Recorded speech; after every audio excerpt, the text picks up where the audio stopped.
कि देश में तो प्रदर्शन हो ही रहे हैं, बाहर में भी, दुनिया भर में, विश्व भर में हिंदुओं पर हो रहे अत्याचार को लेकर प्रदर्शन हो रहा है। और जो बड़ी खबर है, वो बड़ी खबर हम आपको बता दें, ब्रेकिंग न्यूज इस वक्त ऑस्ट्रेलिया से आ रही है। ऑस्ट्रेलिया में एडिलेड में बांग्लादेश के खिलाफ प्रदर्शन हो रहा है। वहां संसद के बाहर बांग्लादेश के खिलाफ प्रदर्शन हो रहा है। हिंदुओं पर हो रहे हमलों के खिलाफ प्रदर्शन हो रहा है संसद के बाहर।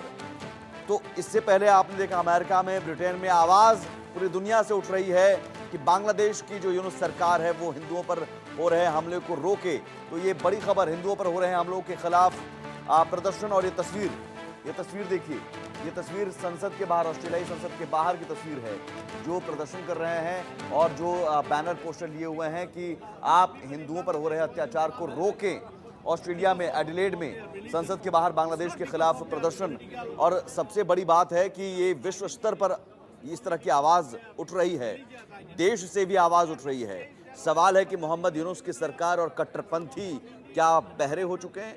ये सब कुछ नहीं दिख रहा है। हमारे साथ प्रोमाब विश्वास हैं, बांग्लादेश हिंदू समुदाय के अध्यक्ष, ऑस्ट्रेलिया से जुड़े हैं डायरेक्ट, और जो प्रदर्शन हो रहा था उस प्रदर्शन के बारे में विस्तार से बताएंगे। विश्वास साहब, बहुत स्वागत है आपका इंडिया न्यूज पर।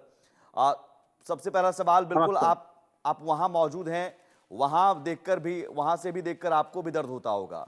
यहां भारत में भी प्रदर्शन हो रहा है।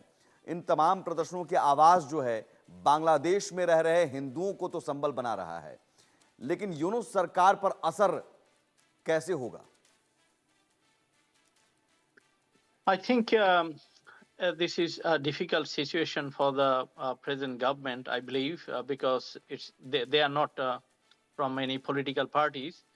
So they are trying their best, but that's not enough. And it's actually the general people who are not, following the government rules, or they are not following the police on other things.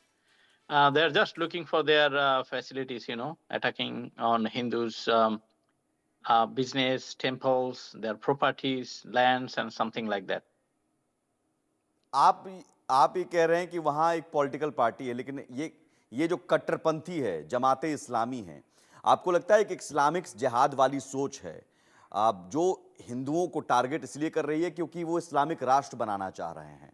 वो चाह रहे हैं कि हिंदू यहां से भाग जाएं या धर्मांतरण कर लें? नहीं, ऐसा मुझे नहीं लग रहा है जैसे ये डायरेक्ट वो पार्टी कर रहा है, but it's a common agenda in Bangladesh. Common people also want to take the advantage of from the weakness of Hindus. So it's actually, it looks like me, that's the main problem, because whenever the previous government Awami League fall, so they attack on Hindus. When previously BNP government, the Khaleda Zia party, BNP government, when they lost the power and Awami League got the power, at that time also attacked on Hindu. And when Awami League lost the power and BNP got the power, attack happened. So you cannot now identify one party or other party. It's the common agenda in Bangladesh nowadays. बहुत शुक्रिया sir, बहुत शुक्रिया। Thank you विश्वास साहब, हमसे बात करने